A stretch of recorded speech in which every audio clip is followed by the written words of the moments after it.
Ousseynou, waaw. guide bi gis naa ko quoi mais Linux bi laa gisul quoi après bu nekkee am nga lien bi rek. Ok, d'accord. Donc, pour Linux, c'est bien. waaw incha allah. Ouais, Inch'Allah. Enfin, normalement, Xarala Academy, j'étais très débordé l'autre jour là. Normalement, moi ici, ok, je pense que c'est un code. Voilà.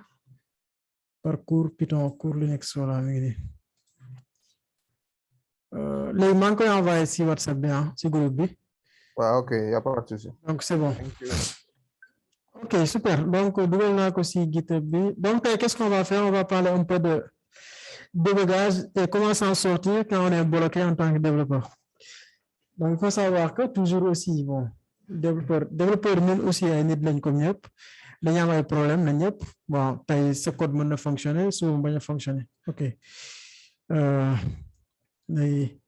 voilà donc il faut comprendre ñaar yooyu parce que tey mën nga am benn application boo xamante ni mi ngi fonctionner bu baax su nga xëy mu am benn code erreur donc erreur mën na nekk façon erreur yu bëri voilà mais bu nekkee dans le monde du développement souvent ce qu'on parle c'est exception quoi donc exception ça veut dire que programme bi xaaru woon loolu am par exemple tey mën nga écrire benn code boo xamante ni da programme de division la ba machine à calculer la boo xamante division lay def mais waa ji dugal benn valeur boo xamante ni da ko bëgg diviser par 0 donc c'est très important xam nga loolu par exemple mu dugal 10 divisé par 0 donc même dans la vie réelle boo amee par exemple bon 10 banaana mënoo ko seetle kenn en fait benn nit waaw mën nga ko jox benn nit mën nga séddale ñaari nit mën nga séddale ñett nit mais 0 mënul nekk si vie réelle bi quoi comprendre donc loolu c'est très important mais loolu la ñu naan exception en programmation léegi c'est très important lu may wax ni il faut que partager son écran créer benn programme wan leen illustrer un peu les idées yoo xamante ni les idées yoo xamante ni laa nekk di développer parce que lii ba leen bon mën na da ngeen am temps bu bëree ci développement donc parce que sinon da ngeen di gën a sonn quoi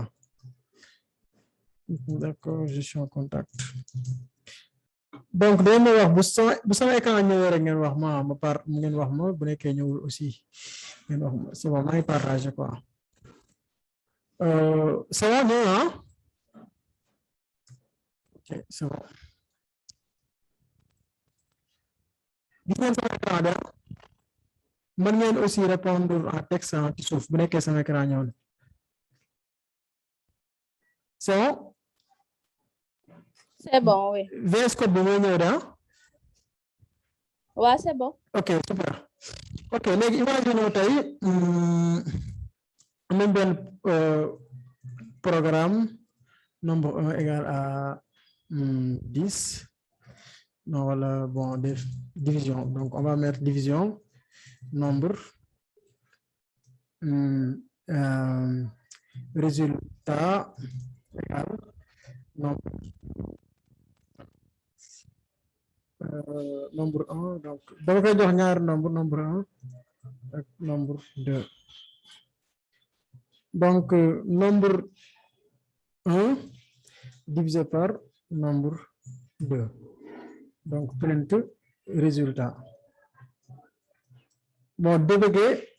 simple beaucoup exception handling aussi c'est très important après dina leen wax nañ koy gérer gestion des erreurs quoi exception ok donc tey bu ma ñëwee ma exécuter son fonction bi division première chose voilà léegi damay générer première erreur bi ngeen xool donc je vais faire run python file in terminal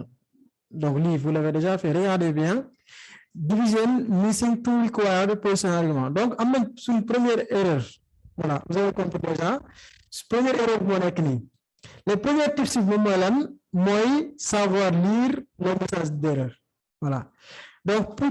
pour chaque erreur am na 3 ba 4 choses première chose moom mooy lan mooy la classe de l'erreur donc classe moom moo lever exception bi donc ici type erreur la type erreur donc déjà noté ngeen ni type d'erreur c'est très important léegi bonne partie du code le concerné léegi mu ngi ni division kon yow xam nga ni sa fonction division moom moo am erreur léegi message d'erreur bi lan la division missing tout required personal bu nekkee dégg anglais mën nga copier am na benn site bu naan DeepL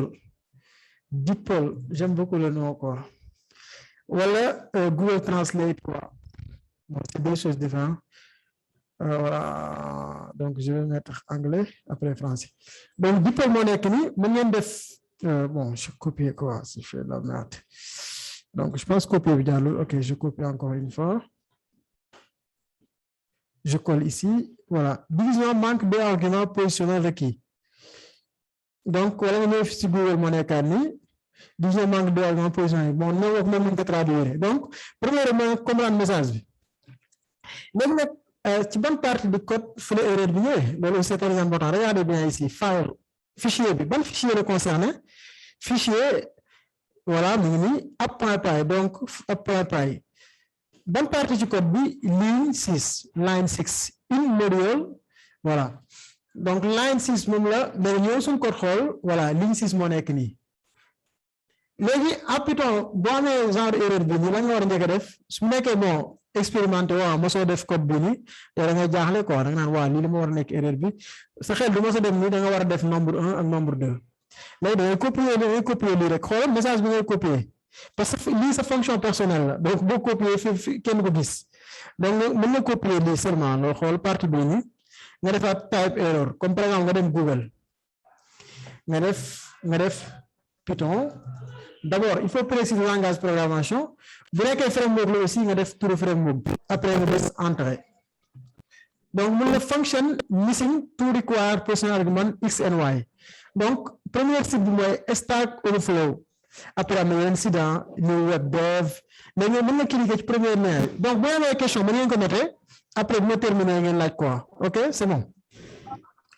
donc lii leen baax fii nii léegi waa ji li mooy erreur I'm trying to write a Python turtle program that draws a paragraph and I keep getting this error donc j'essaie de créer un programme en Python avec turtle mais j'ai cette erreur donc c'est juste simple quoi bon ma ngeen traduire aussi site bi aw ma Google traduction ici mais nga lire bu baax donc mën ngeen kii seen question yi ci suuf après wala buñ kii pare quoi buñ defee cours pare ok léegi regardez bien mu ngi nii erreur baa ngi nii mu ni ko par exemple the last line of the text tells you where the problem is gis nga comme li nga waxoon sànq la moom ci fonction voilà this will cancel out wherever the use process par exemple utilisateur bu dugalul données yi day générer erreur léegi pour nga bañ erreur bi affiché la ngay def da ngay def avec soit am na deux solutions mais nga jox benn valeur par défaut comprendre nga boo joxee valeur par défaut doo am erreur boobu moom la kii indi fii solution léegi ma wan leen ko suñu code bi soit ñun am nañ deux approches si code bii nii pour Python soit mën nañ joxe valeur par défaut mën nañ def 0 fii tamit ñu def 0 bu ñu neexee wala nombre bu ñu neex parce que erreur bi loolu la wala par exemple fii nii ñu def 10,5 par exemple voilà donc là bu ma exécuter code bi ren partel fii rek voilà résultat 2.0 la léegi lii c'est très important parce que gis nga exception bi ñëwul durant le code mais li leen naan runtime error and exception mooy erreur d'exécution la mooy soo déployer sa application pare erreur bi soo ñëw loolu c'est très important parce que erreur bi ñëwul avant ngay déployer application mais da nga déployer ba pare ba utilisateur bi test application nga am erreur boobu donc loolu moom moo tax erreur boobu pour nga comprendre que moo comprendre sans que déployer wala application moo tax ñu naan leen toujours da ngay def ay test moo xam test automatisé wala test manuel bon ça dépend it's up to you ok super donc comme naa ngeen erreur bii nii première chose lan la ñu war a noter ci première partie moom mooy lan première chose mooy savoir lire un message d'erreur pour lire un message d'erreur la nga war a njëkk a def mooy xam ban fichier la concerné what don't need this ok xam nga exécuter waat code bi run Python file in terminal ok bon il faut que je déconnecte mon téléphone de ma machine là pour ne pas recevoir les appels. Ok, je m'excuse. Léegi première chose mooy savoir lire message mooy ban fichier la déjà xam ngeen fichier Apprendre ban ligne la concerné ligne 6 missing to require position argument ligne voilà. Donc il faut ngeen def seen micro en mute s'il vous plaît. Ok, donc loolu mooy première chose ci explication bi loolu mooy exception boo xamante ni c'est connu boo demee Google da nga ko fay fekk voilà. Donc benn scénario donc fii bu ma ñëwee ma def nombre 3 comme nii voilà xool leen bu baax léegi bon dama kii waa dama régler sama éditeur bi moo tax yow damay essayer nga utiliser benn variable boo xam déclaré woo gis nga is not defined c'est pas déclaré bon lii c'est compréhensible mais imaginez-vous bu nekkee configurer sa éditeur pour ñu mën la signaler erreur yi nii léegi yow kañ ngay xam erreur bi mooy boo démarrer l'application donc nga démarrer sa application rek gis nga léegi la wax fii anam sax damay joxe valeur yi parce que erreur sànq bi lañ indi mais damay joxe beneen valeur fii ba pare pour mën a xam erreur bi quoi ok super. Donc, j'exécute encore un code. Bon, am na fii exécution, mais bon. Run Python file terminal. Ok, super. Xoolal bu baax. Lii beneen erreur la. Name error. Number 3 is not defined. Waaw, imagine ngeen déclare seen variable. Ngeen tuddee ko par exemple, bon, mburu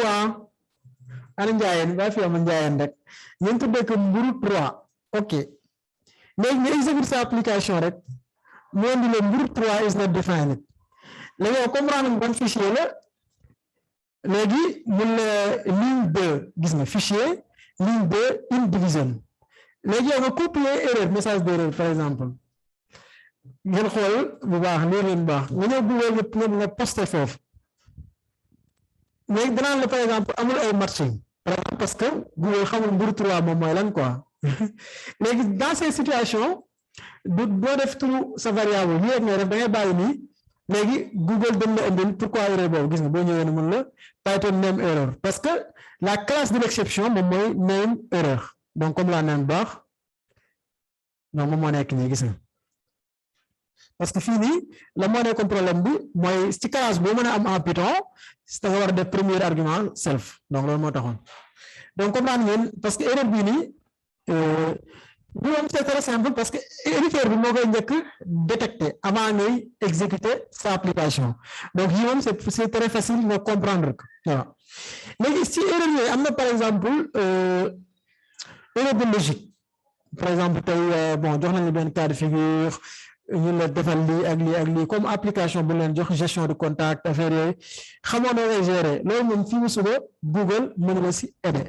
donc c'est très important ngeen comprendre notion boobu mooy tey bu nekkee xamoo noo war a approcher wala erreur d'algorithme ban algorithme nga war a utiliser condition fan laa ko war a def dama war a def if result wala dama war a def if number wala genre yooyu loolu Google mën na si dimbali donc comprendre ngeen baax am na erreur yoo xamante ni aussi si éditeur bi lay feeñ parce que comme par exemple nombre bii nii expected gis nga day wax ni maa ngi xaar nga def 2 points donc yii c'est très simple à régler par exemple erreur bi nga xamante ni éditeur bi da la koy signaler mais peut-être da ngeen demander question comment j'ai configuré l'éditeur ok c'est très important parce que man dama am par exemple benn éditeur bu ñuy wax benn extension bu ñuy wax PyLens je pense si je ne me trompe pas c'est PyLens non voilà moo nekk nii PyLens moo nekk nii performance feature rich language server for Python donc c'est très important ngeen développer ngeen installer ko. C'est très important quoi donc Python boo installé Python normalement di nga am code yooyu yëpp léegi booy seetloo bu baax à chaque fois may enregistrer sama code da ngeen gis da koy formaté ok bon yooyu beneen sujet la mais tamit dañ ko si def quoi ñambas ko ci ok dañ gis ñambas mais par exemple tey mën naa def nii comme boo xoolee gis nga code bi lépp taxaloo nii ku ñëw di lire du xam lu muy lire bu ma enregistré rek gis ngeen day delluwaat affaire bi nekkoon lii avantage mooy ça permet nga am benn code structuré mais bu sa machine yeexee aussi comme machine soxna bi donc da ngay am problème parce que da ngay enregistré mu jëlee temps donc c'est très important ok soxna maa ngi jéem bu baax ok léegi pour nga régler ko nooy def da ngay ñëw settings parce que il faut ngeen comprendre réglage yi dafa am ñaar réglage boo xamante ni pour utilisateur bi la maanaam yow mi connecté wu ci machine bi am réglage boo xam pour workspace maanaam bu nekkee réglage user la ci forme kii nga yore projet nga yore yëpp réglage boobu la siy nekk mais bu nekkee workspace la projet bi nga nekk bii kese boobu lay concerne donc comprendre ngeen bu baax bu nekkee user projet bi yëpp la concerne bu nekkee workspace projet bi nga nekk nii rek la concerne ok léegi lan la ñuy xool ñun bu la neexee aussi fichier bi naa lay woon après noo koy defee bu nekkee da nga bëgg partie code bi quoi xoolal ak sa bopp fichier bi ça existe sur votre machine naa leen ko woon après donc lan ngay def formatting moo nekk nii voilà comme boo xoolee fii léegi da ngay checker fii format a file on save a format must be available donc il faut nga checker fii nii pour mu mën ko sauvegarder donc c'est très important donc loolu boo ko réglé pare en Python boo ko defee Python am nañ différents formateurs yi am na comment on appelle Pylint am na Black am na Python par défaut ci fii amul workspace moo tax mais d'habitude par exemple tey bu ma utiliser environnement bi je sais pas voilà environnement bi amul formatage moo tax mais gis nga da lay suggérer AutoPep8 c'est le formateur par défaut donc dama leen di wax aussi la mooy PEP8 mooy Python Enhancement Proposal PEP8 c'est des règles yoo xamante ni développeur Python da ko war a respecter buy bind code donc ki ko rédigé mooy Guido van de Som c'est le créateur de Python Barry Warsaw Nick Coglan donc moom moo nekk nii quoi bu wàccee fii da lay wax mun la indentation voilà mu ngi code en Python correct lii baax na bu neexee def nii da lay wax tamit wrong par exemple lu bon li nga xamante ni dañ koy tere en Python voilà gis ngeen bu baax a baax vraiment je vous suggère de le regarder après naa leen ko envoyer aussi ci WhatsApp bi ok bu ma ko oublier rek ngeen rappelé ma ko ok c'est bon ok donc comprendre ngeen baax a baax fii nii bu ma installé AutoPep8 nii léegi gis nga mu ngi koy installé da koy installé ci environnement bi nii quoi donc da ngay gis nga installé na ko léegi bu ma defaatee nii code bi formaté du am erreur boobu dem na donc je vais utiliser l'interpréteur Python par défaut ok super donc vous avez compris partie boobu c'est très important ok léegi voilà léegi nag la moo stop moom mooy ñu débugger ok parce que par exemple tey bu ma defee division by 0 comme ça run Python file ban erreur lay indi gis na 0 division erreur donc lui aussi c'est très simple tu copies l'erreur tu vas sur Google tu tapes l'erreur et mu indi le problème bi moo nekk nii quoi ok voilà donc moo nekk nii quoi léegi su la neexee pour application bi bañ a tomber en panne la ngay njëkk a def mooy bu neex nga def try mooy essayer lii bu neexee aussi boo defee try par da ngay def except la ngay xaar nga def zéro division erreur comme nii boo defee zéro division erreur nga ne ko print impossible de diviser par zéro impossible de diviser par zéro léegi imaginer xam nga sax suñu application bi dafa tombé woon maanaam gis ngeen fii application dafa tombé boo xoolee terminal bi daa rouge nii mais tey bu ma defee nii run Python file terminal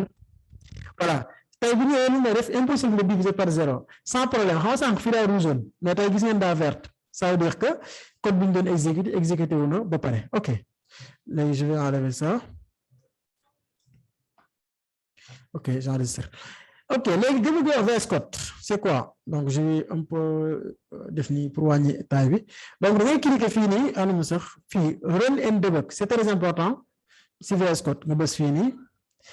parce que da lay laaj nga créer benn fichier launcher.json donc da ngay def launcher.json léegi launcher.json day am ay configuration yu mu war a jël les configurations da lay laaj ba xam Python ngay débugger Django ngay débugger Fast API ngay débugger wala Flask donc Python la ñuy débugger donc ñu def Python ok donc type Python but not supported on this environment donc Python 3 peut-être mais Python ok Python c'est bon Donc, ils ont fini supported view problem. OK, bon, pas de souci, on va essayer. OK.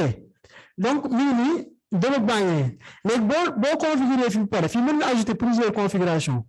Par exemple, tu as une configuration, même le définir, tu as ajouté quoi, tu as name. Comme on fait name, dans la bonne type de configuration, bon quoi, tu as configuration bon. Donc, ça on a une. OK. Les bonnes fini, bouton vert biscao, faut me bus. Xoolal bu baax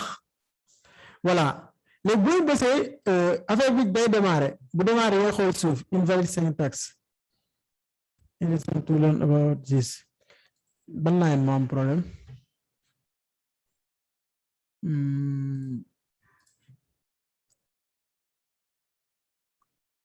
léegi fichier bi boo ko bëggee gis nooy def da ngay ñëw fii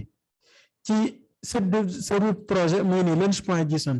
donc je vais enlever tous les détails là. OK donc ñu testé waat xool tak donc syntaxe erreur comme sànq rek ah comme tey gis nañu erreur bi nii ñu xool fii c'est quoi ça ana erreur bi plutôt not support on this environment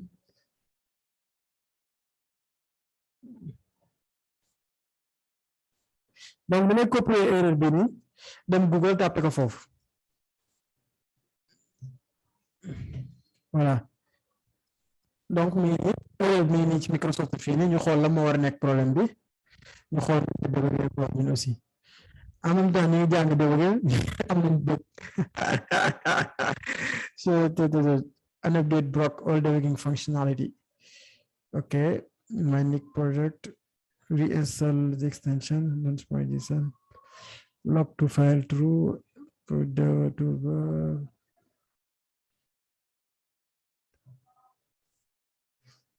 donc on va essayer pour solution Python expérimental ça n'existe pas Python file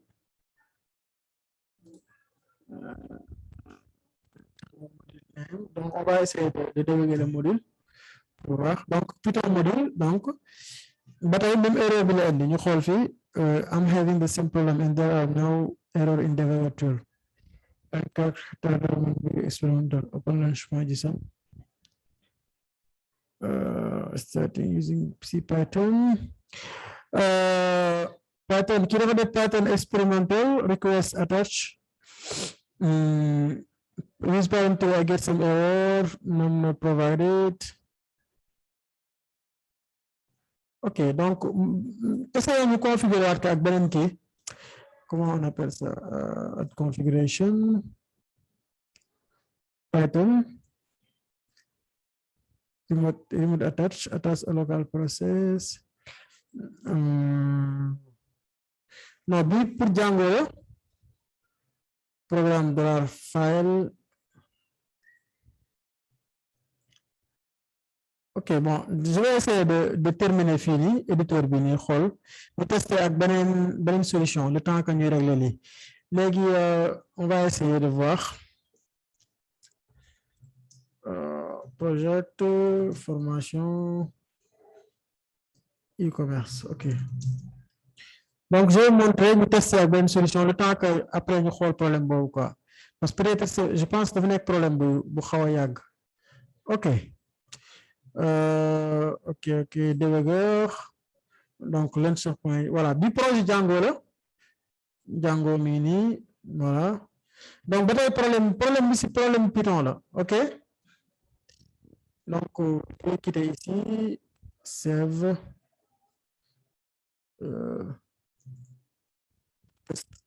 OK donc problème bi si VS Code Python bi la léegi ñu waraat ci Google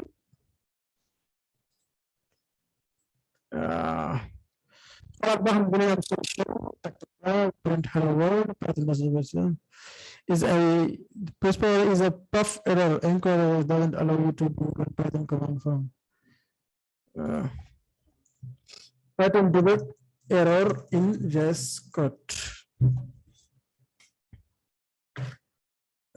kenn mësul am error bi fii code bi nii wala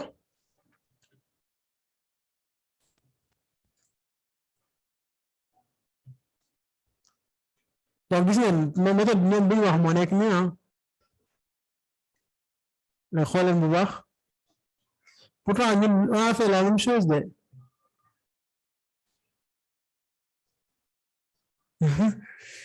donc gis nga def nañ ñun même kii bi lañ def mais on a l'erreur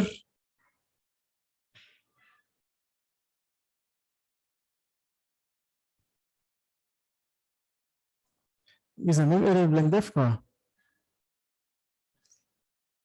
ce qui est intéressant dans les basiques c'est que attends j'enlève ça voilà donc xaar ñu installer extension Python expérimentale peut-être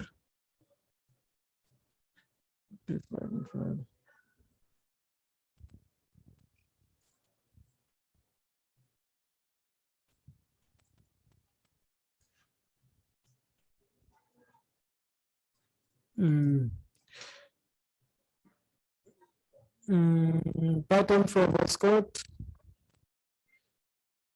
requirements Python 2 or 3 configuration linter bug fixes install Python okay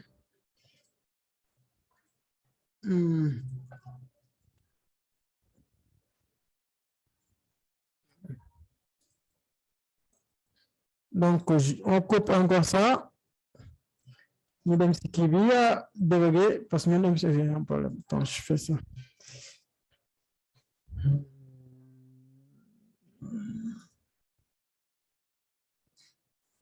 voilà am na beneen problème bu nekk beneen erreur bu nekk ni Python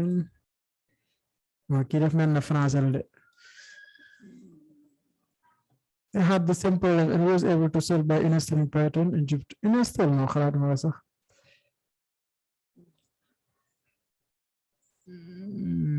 Python bi donc pour résoudre problème bii nii moom mooy dañoo war a désinstaller Python installer waat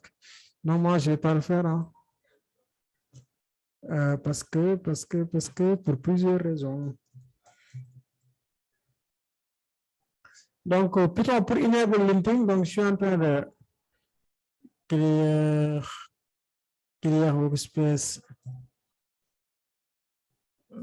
tac on va finir réfléchir la page sax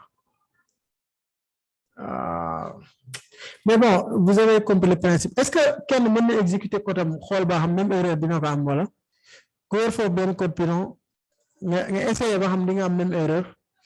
parce que xawma lu tax mu def nii si ma fay parce que même fii yëpp noonu lay def de Jacques bu nekkee mën nga exécuter ce code wala soxna ngeen exécuter ngeen exécuter seen application ngeen dem partie debug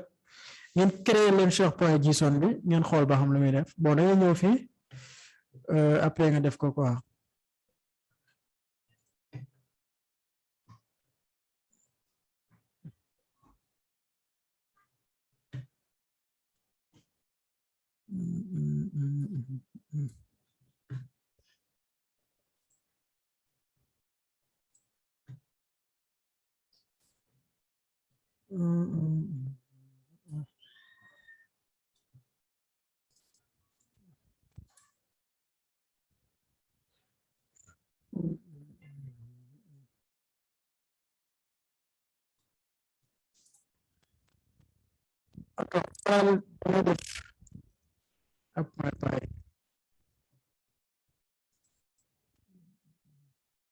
voilà donc ça pas de souci nous dormir ok donc c'est bon maintenant début bi ñu ñëw quoi bon je ne sais pas parce que ñoom signalé yu benn erreur léegi programme bi fii nii da ngay changer nga def .py mooy sa nom fichier bi ok léegi ba pare foofu nga exécuter fii nii start debugging wala nga bës F5 nga def nii léegi xooleen bu baax voilà léegi gis nga par exemple nu mu simple fii nii da la ko signalé ligne bi problème bi am gis nga mun la exception has occurred 0 division error division by 0 mu wax la fichier bi léegi bon beaucoup vont me demander quel est l'avantage par exemple ak tamit am erreur bi si terminal bi fii c'est plus clair da lay woon variable bi par exemple variable bi donnée bi moo nekk nombre 10 benn variable bi moom moo nekk 0 mu wan la fii aussi bu nekkee da nga am ay fonction boo wàccee nii mu wan la bu nekkee da nga am fonction yi mun la fonction baa ngi nii division baa ngi moo nekk sa fonction léegi nga wàccaat ba suuf gis nga moo ndir yeneen détail ban module la gis nga détail da lay jox détail yu leer naññi fii bu la neexee nga def ko breakpoint mooy bu ñëwee fii rek foofu lay taxaw fii nag da lay wax mu ni raise the exception wala uncooked exception moo tax c'est très important ngeen comprendre ñaar notion yi raise the exception mooy exception boo xam ne yow levé nga ko ba pare uncooked exception mooy boo xamante ni yow géré woo ko donc ñu demaat si code bi moom leen on va faire try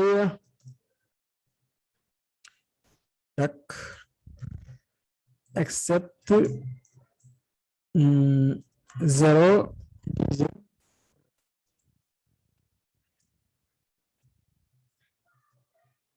oups bon oups la bind fii quoi ok donc bu neexee aussi nga def benn breakpoint fu neex nga def breakpoint comme breakpoint yi moo nekk nii quoi léegi fii par exemple bu neexee da ngay dem ci fonction bi stop par exemple exécuter nga fonction bi mu créé erreur ñu ko léegi passer ci beneen fonction bi quoi léegi ñu exécuter waat suñu debug xool instance voilà tey gis ngeen par exemple tey lu mu wax mu ni affaire yi jàll na ok léegi mën nañ dellu à 0 quoi fii yóbbu ba ci kaw pour mu retourner à 0 fii nga bës Python file donc xoolal bu baax code bii la exécuté code bii moo fonctionné mais par exemple moo defoon raise the exception fii nii ma ñëwaat ma terminé fii ma def debug Python voilà parce que maa ko wax même exception bu nekkee levé nañ ko signalé donc mu signalé ñu ko fii quoi est-ce que comprendre ngeen ñaar notion yooyu si c'est clair pour vous mooy raise the exceptions and uncooked exception raise mooy exception boo xamante yow géré nga ko capturé nga ko mais uncooked exception mooy boo xamante ni capturé woo ko voilà parce que loolu moom moo tax mu indi ko mais tey maa ne ko nag yi ma capturé aussi wane ko ok donc comprendre ngeen boo neexee tamit nga def ay breakpoint comme tey moo defoon fii breakpoint fii nii léegi damay terminer may demaat encore voilà fii la yam quoi maa ne ko yamal fii nii ci except exception bi moo tax mu yam fii moom mooy breakpoint léegi mën nga continuer sa code fii aussi ci kaw continuer code bi dem ba mu jeex gis nga boo agsee bu terminer la foofu la yam oups gis nga résultat bi indi na la ko mooy oups donc comprendre ngeen bu baax a baax ci ñaari yooyu noonu donc bu ngeen nekkee am ay question je pense que côté debug tey nag code erreur bu ngeen am moom mën ngeen ko gérer yaakaar naa lu ngeen di poser question ci groupe bi du bëri bu nekkee suivre ngeen bu baax vidéo bi quoi parce que erreur bi ngeen xam comprendre ngeen message d'erreur nu ñu koy xamee nu ñu defee Google dem si Google tamit dafay recherche ak tamit nooy débugger ak VS Code donc c'est très important interview dañ leen koy laaj bon bu nekkee poste débutant junior bu pas de demande yaa kenn la ko laaj du si ëpp même bu la ko laajee amul impact ci sa interview mais boo xamante ne da nga bëgg dem next level donc forcément da ngay xam comment débugger quoi. J'espère comprendre ngeen partie boobu noonu léegi tamit am na par exemple ay logiciels yoo xamante ni dañ lay permettre nga mën a capturer sa exception wala sa erreur en production par exemple tey sa application existe na comme application Xarala benn utilisateur mën na am benn bug mais utilisateur boobu xamul bug bi fan la xamul lu mu la koy signaler dans ce cas-là am na ay logiciel comme par exemple Sentry am na logiciel bu ñuy def Sentry donc day monitorer ay erreurs man Sentry dama ko utiliser bu bëri moo tax gis nga bu ma duggee sax moo indi ma sama interface bi bon parce que daa am ay bëgg yu nekk foofu noonu bëgguma c'est un peu kii quoi crucial côté secret léegi loolu nag moo tax mais Sentry mën ngeen ko tester aussi am na tamit log rocket aussi am na ok je pense que comprendre ngeen ba est-ce que am ngeen benn question ngeen poser ko avant ñuy terminer la session donc chaque samedi la mën ngeen dem si groupe bi aussi benn cours ngeen bëgg cours bi mën nekk business marketing communication développement outils etc quoi c'est bon donc bu ngeen amee question ngeen poser ko avant ñuy terminer la session. Ousseynou alors man dama xawoon jaxasoo bi ngay expliquer affaire yi débëgg quoi bi nga amee benn bëgg mu ndaw si biir léegi bon man d'habitude soo amee bëgg damay dugg Google quoi noonu laay def ba génn si quoi n'est-ce pas mun naa continuer noonu. waaw loolu expliqué nañ ko parce que débëggee ak kii bokkul quoi débëggee ak xoolal Europe.